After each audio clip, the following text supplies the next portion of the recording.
Hey everyone, welcome to another episode of HSTV. We are at the IHOS conference here in Nashville, Tennessee. I'm with the infamous Melissa Marro. I've known this woman for years. So many years. She's been a home stager for 14 years. Yes. And currently has Rave home staging out of Jacksonville, Florida. Mm-hmm. So Melissa, lovely talking to you. It's so fun when I get to sit with you. I know. My fellow introvert, even though nobody believes it. Exactly. Who would for believe either it? of us? I know. Yeah. We are flawless when we need to be, right? Yeah, face on, face off, right? Yeah. So what are some of the things that you're getting into?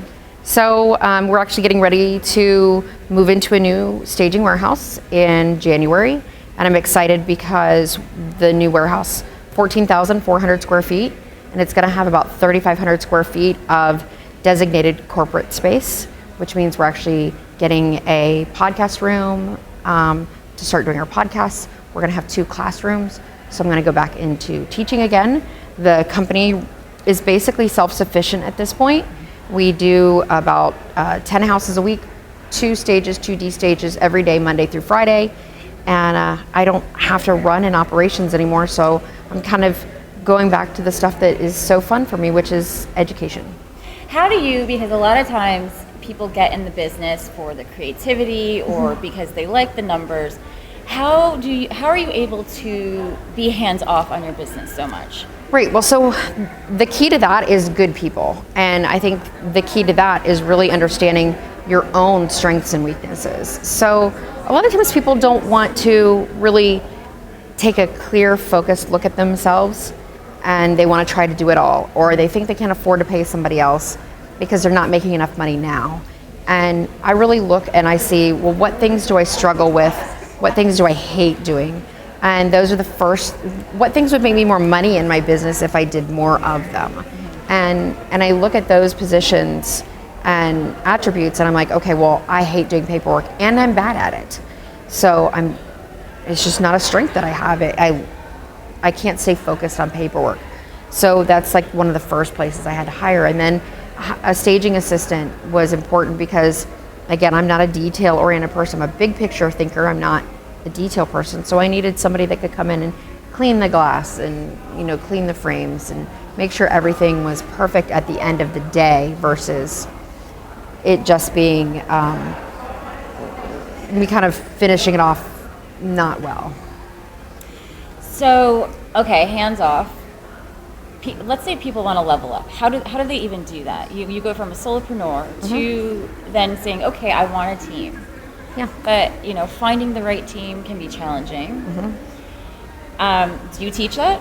I do teach that. So we actually have a 3-part course, and it dials into the basics of staging, but really also the systemization of everything. And when I say that, it doesn't mean that we have a cookie cutter business because we're still staging for architecture, demographics, and psychographics, but it does mean that the processes are very streamlined and very much reduced to if this, then that.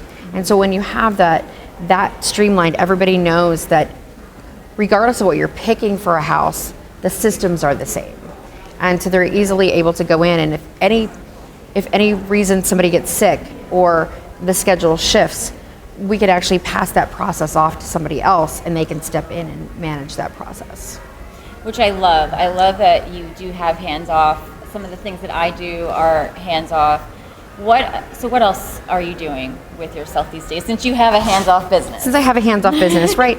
So I feel like I've been doing a lot of, and it doesn't feel staging related, but it really is, a lot of the artsy craftsy creative time. I find that because I am an introvert, what that really means is that I get energy by myself as opposed to when I'm around people, it sucks the energy out of me. It sucks the life out of me, sort of literally.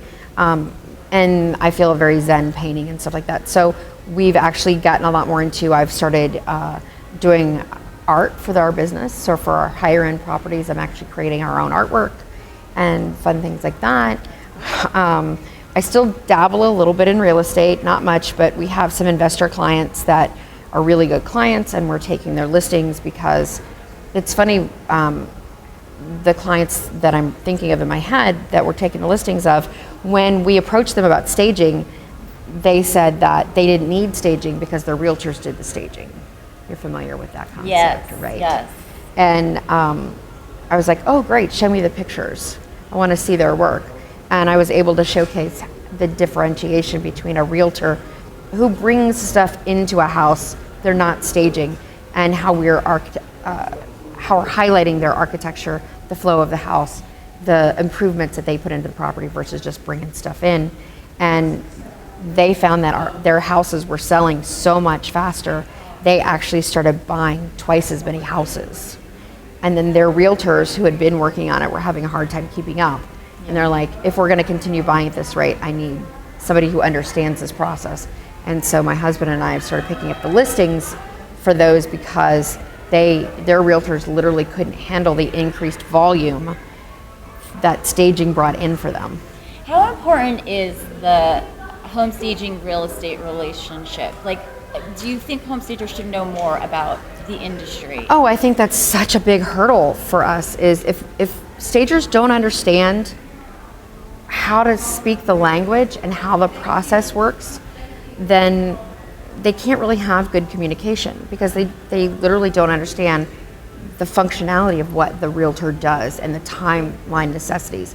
And then the other part of that is so I feel like most stagers say we sell houses faster and we sell them for more money, but they don't seem to understand that realtors don't care about that. They care about building a pipeline. And so by understanding the way that you talk to each individual type of customer, which is different than the way you would talk to a homeowner or a flipper or a builder, when we're talking to them, we have to shift our language to understanding their wants and their needs and focus on those. Otherwise, you're leaving so much opportunity out there. And if you can't differentiate yourself from a verbal standpoint, from the language standpoint, from being able to show a value proposition, then why wouldn't they just go with the cheapest stager, right? So if you don't want to be the cheapest stager in the room, you better be able to show how you create more value for them, because at the end of the day, the furniture only comes and goes, and the images only stay for a few months overall, and hopefully even less time than that. At the end of the day, we have to be able to show there's a return on that investment. This is not an expense, this is an investment. And it's an investment for the realtor on closing that deal, getting that commission, and getting more business as an aside. And for the homeowner, it has to be selling that house and not going through the pain of a lot of showings, and then getting more money for their house at the end, right? And then builders and flippers even want different things than those. And even creating a winning team overall, look at it as you guys are becoming partners and teammates versus just like a one-off or a... Yeah, so our job is to help build the agent's brand. I mean, it's getting a little busy. We've suddenly had an influx of people behind us, so it's gotten a little busy, but we say that we're a marketing firm to help build their brand and build their business. So while we are stagers, making a beautiful house is a side job of what we do. Our real job is building, whether it's the homeowner, the builder, the flipper, the realtor, it's building their brand and helping them make money. So we are the marketing behind that. I love that you say that, because that happens a lot where people think, where home stagers aren't thinking that they are actually a marketer. And I see a lot of times too, home stagers are having problems marketing their own companies, right? Yes. So, and you're talking now about you're doing more podcasts, you're doing video, which I love. I know you've been on me for I don't know how many years. But so, how do you do that? What are some ways you market the real estate agency, and then what are some ways that you're marketing you, I guess? So we don't market the real estate at all. And we actually turn down most people that do come to us. So we only have a handful of clients that we're willing to take on because we know how they work, and we're not willing to invest a lot of time in that. Our core focus is home staging. And so with that, I use radio. So I have a radio spot in our local market, staugustineRadio.com, and we stream live on Facebook while I do the radio show every morning at 9:30 a.m. Eastern Standard Time.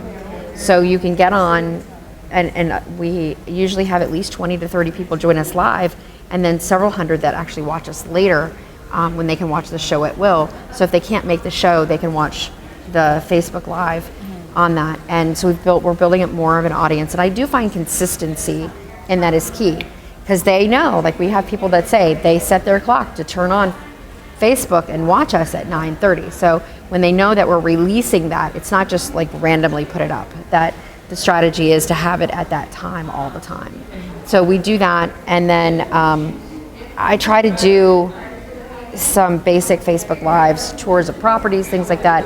And of course now we've hired our on-staff videographer, which is really why I'm able to get back into video, because I have somebody else that can do the editing. I just don't, I have neither the time nor the desire, and this is like know your strengths, right?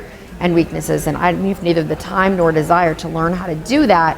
And so I've handed that off to somebody else, so he can follow me around, or we can do a tour, and then, and the rest of my staff as well. And then he'll edit those videos, and we have a system for putting it out. And actually on the Monday after I come back, we're hiring a full-time social media marketer. And so she's gonna work with Matt, our videographer, and you'll be seeing a lot more video coming after that.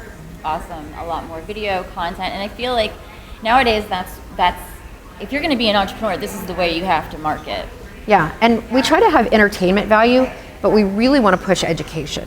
So we give away a lot of information. And we have classes that people pay for, because it's not getting a little bit here and a little bit there is not the same as sitting down and having 3 intensive days where you can ask those very intensive questions and have the dialogue. But really, we give away a lot of the information for free on the videos, because we want to help build a better industry. A better industry with better fundamentals is still overall better for our ultimate brand, which is the staging company.